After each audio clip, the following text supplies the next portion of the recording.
Kalau dari aku sih perbedaan pasti ada ya dalam keluarga ya. Nah itu kita malahan bagus sih menurutku kalau ada perdebatan tuh, jadi kita bisa saling komunikasi sama keluarga dan plusnya itu juga, itu bisa jadi suatu bahan obrolan dalam keluarga gitu loh. Jadi misalnya yang dulunya jarang ngobrol sama keluarganya, jadi bisa ya ada bahan pembicaraan gitu loh. Jadi ya semakin di dalam keluarga itu semakin harmonis dan segala macamnya gitu.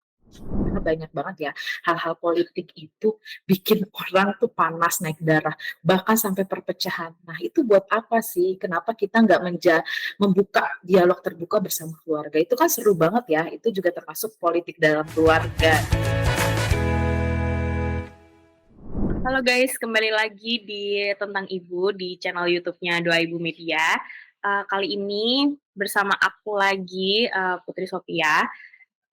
Tentang Ibu kali ini kolaborasi lagi nih sama Power Mom. Halo Power Mom, ini ada Kak Halo, Dara dari Power Mom. Halo, halo Kak gimana Putri. Kak? Baik banget Kak Putri. Sehat-sehat semua ya? Sehat. Alhamdulillah. Terus di sini juga aku ditemenin sama Bayu, sama Debbie. Halo, Hai semuanya. Halo, baik ya kabarnya ya? baik. Oke. Kali ini nih kita bakalan ngobrol-ngobrol tentang perbedaan politik di keluarga. Aduh, udah lumayan ya ini tahun ini nih udah penghujung tahun, udah mau masuk tahun politik 2024. Udah ada tiga capres sama cawapres. Nah, di media sosial nih kan lumayan rame ya, kayak kemarin juga sempat udah ada debat capres yang pertama itu di media sosial juga lumayan rame dibahas. Kalau menurut teman-teman nih, perlu nggak sih sebenarnya kita tuh ngikutin politik ini? Dari Kak Dara dulu. Oke, kalau menurutku ya, jadi memang pada dasarnya tuh hak suara itu memang sangat penting ya. Makanya banyak banget dicanangkan tuh, ayo jangan golput gitu. Jadi menggunakan hak suara secara bijak. Nah untuk itu kita tuh kan perlu paham betul ya, kira-kira program, visi misi serta tujuan dari capres dan cawapres itu seperti apa. Nah, dari situ kita bisa menentukan pilihan kita. Misalnya kita mau pilih yang ini, kita udah tahu program dia ke depan seperti apa. Jadi jangan sampai kita salah pilih juga begitu. Jadi penting banget buat tahu program-program dan melek politik lah ya. Kita tuh harus ngikutin banget. Karena kalau bukan kita siapa lagi gitu ya yang akan karena kita ini voters dan voters tuh suaranya benar-benar sangat dibutuhkan begitu. Jadi melek politik itu sangat penting bagi keberlangsungan nanti kehidupan kita di bangsa Indonesia gitu Kak Putri. Oke. Kalau dari Bayu sama Dewi nih, mewakili Gen Z nih, sebenarnya Gen Z tuh perlu nggak sih melek politik sekarang ini tuh? Mungkin aku dulu ya. Kalau dari aku sendiri itu penting penting banget malah. Secara kan kita juga besok bakal milih ya, jadi kita tuh harus mengenal sendiri pilihan kita kayak gitu. Jadi kita milihnya itu bukan berdasarkan kita kemakan gimmick atau apa, tapi kita tahu visi misi dari cawapresnya itu gimana kan kayak gitu.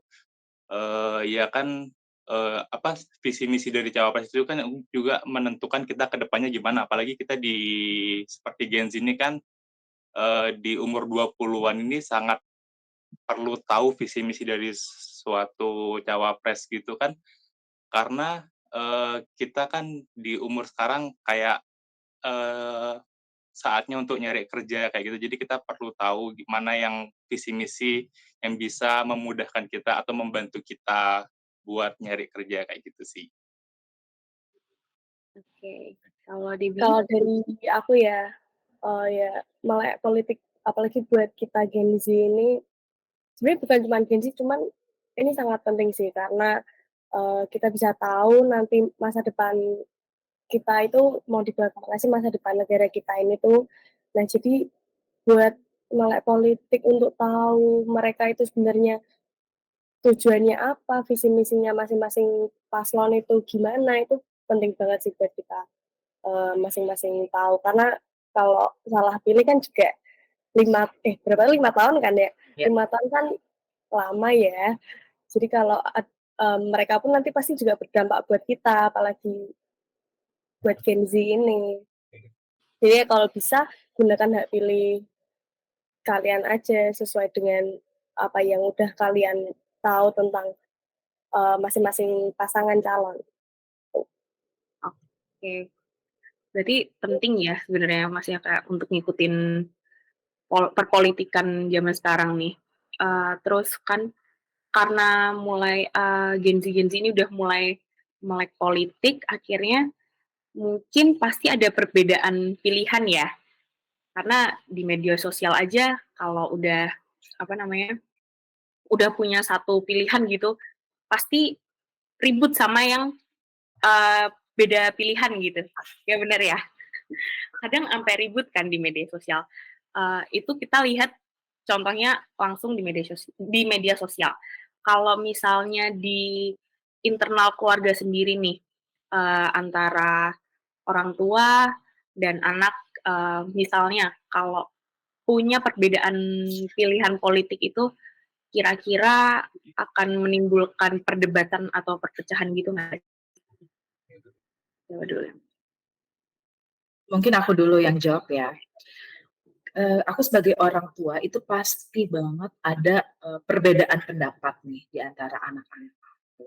Nah, itu nggak masalah, malah itu menjadikan, keberagaman nih bagi antar anggota keluarga gitu ya. Jadi perbedaan, pendapat, terus masalah debat politik tuh menurut aku sangat menarik kalau diangkat dalam keluarga. Karena sebetulnya harusnya sih keberagaman itu, misal beda pendapat itu menjadikan, keluarga ini semakin kuat gitu hubungannya. Karena apa? Karena dengan berbeda pendapat, kita tuh bisa, lebih tahu gitu kan. Misalnya yang satu milih nomor satu, nomor dua, tiga. Nah, kita tuh bisa mencapai titik temu.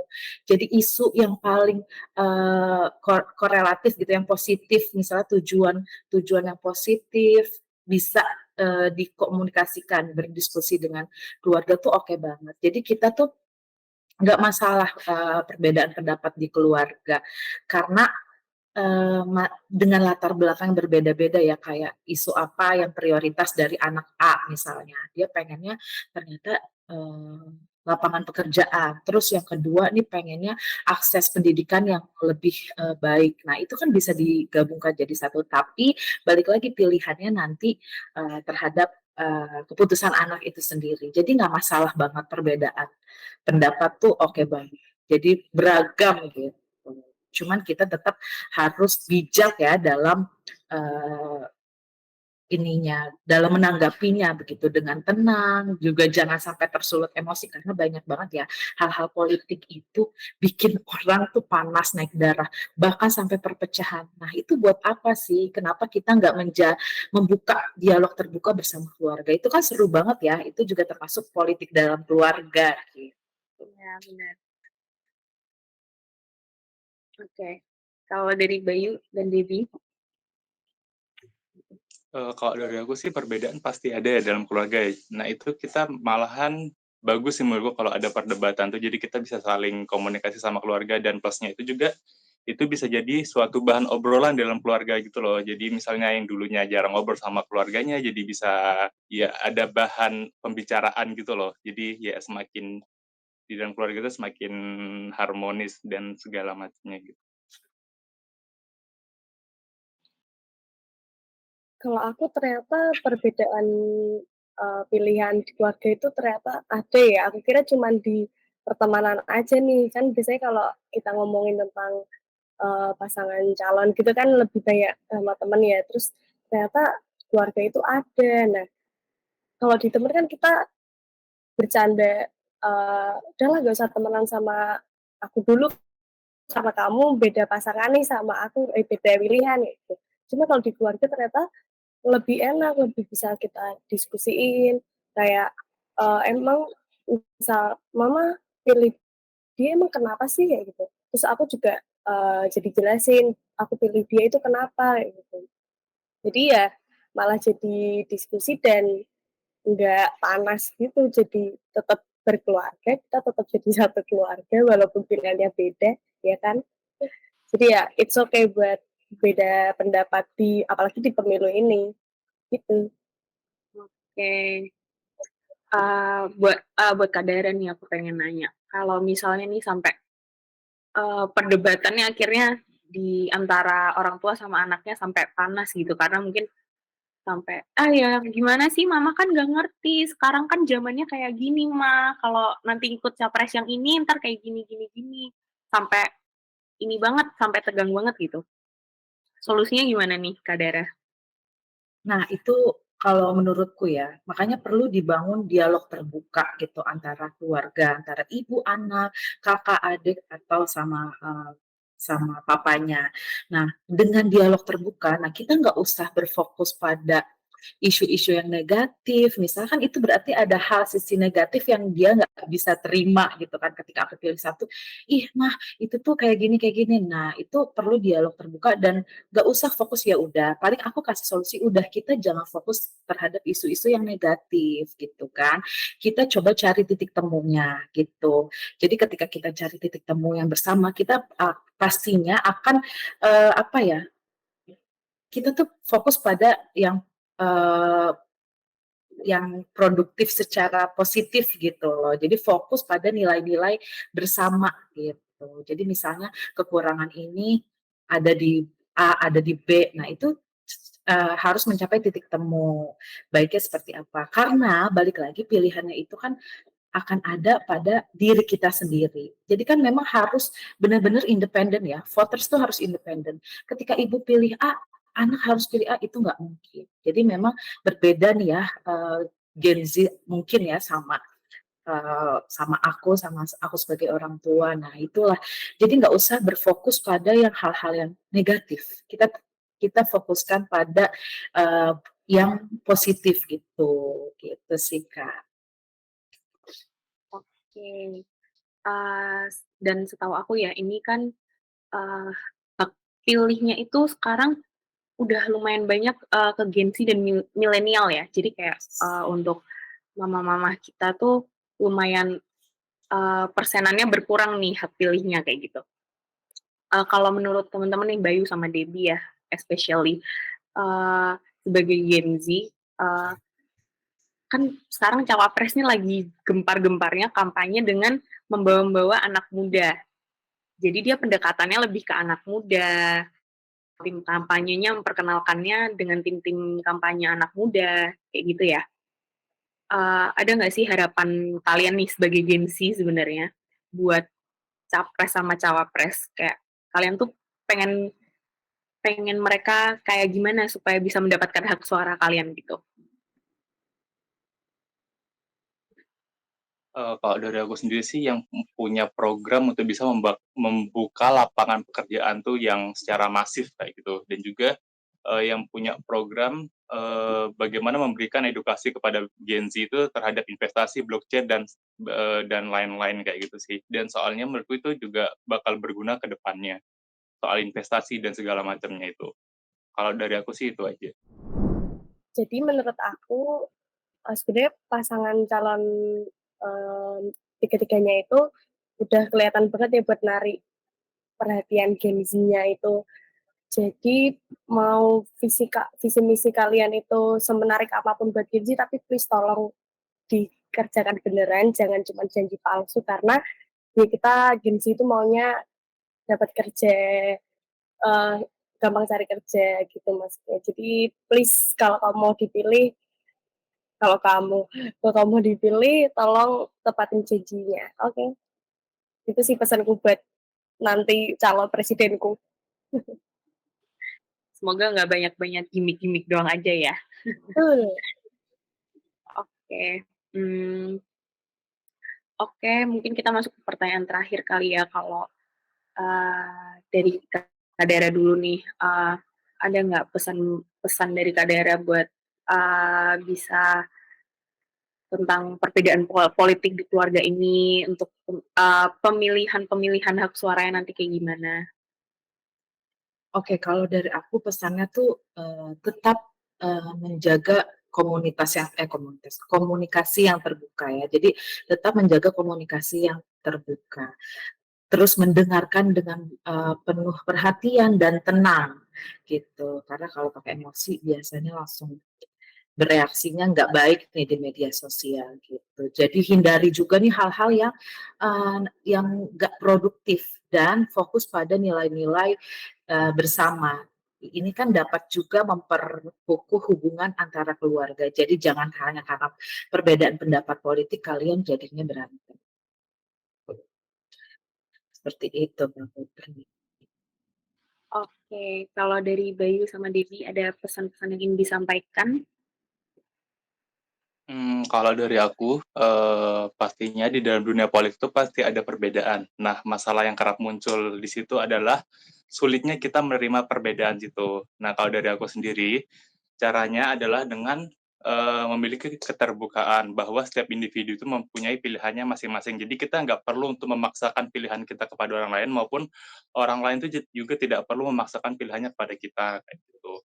Dan, apalagi sekarang ini kan banyak isu-isu yang digoreng kan di media sosial tuh. Nah, kita tuh jangan terpancing emosi, jangan ya ikut terbawa suasana sampai ikutnya mencaci maki pilihan orang lain ataupun gimana-gimana itu ya tetap ya rukun aja kayak gitu loh, damai. Nggak perlu yang sampai kebawa emosi, kalau dari aku sih itu. Kalau dari aku, perbedaan pendapat itu pasti akan kita alamin ya, apalagi di masa pemilu ini, bahkan di lingkungan keluarga.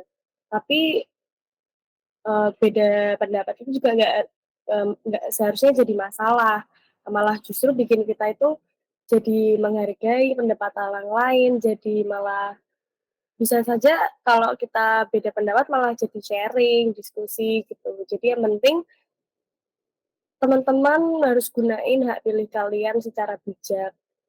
Dan jangan memaksakan pilihan kalian harus sama dengan pilihan orang lain, apalagi kita Gen Z ya.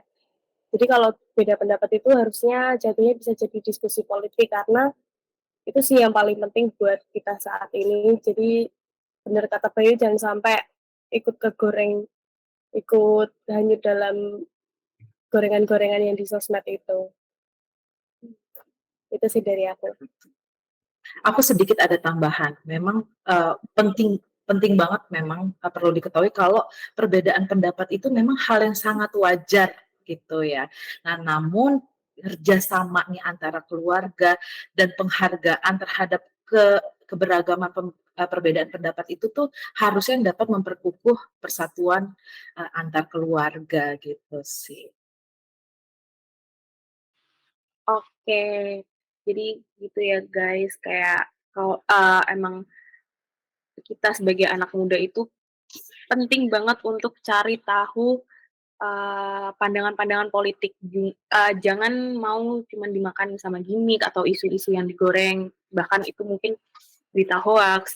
Kita juga sebagai anak muda mungkin bisa cari pendapat lewat keluarga, lewat orang tua, atau bisa saling ngingetin lah ke orang tua yang mungkin orang tuanya nggak melek media sosial kayak atau gampang kemakan hoax kayak gitu. Kita bisa saling ngingetin kayak ya jadi bahan diskusi, jadi saling ngingetin, jadi bisa makin dekat sama keluarga juga gara-gara uh, tahun-tahun politik ini. Oke, kalau gitu sekian dari kami tentang Ibu.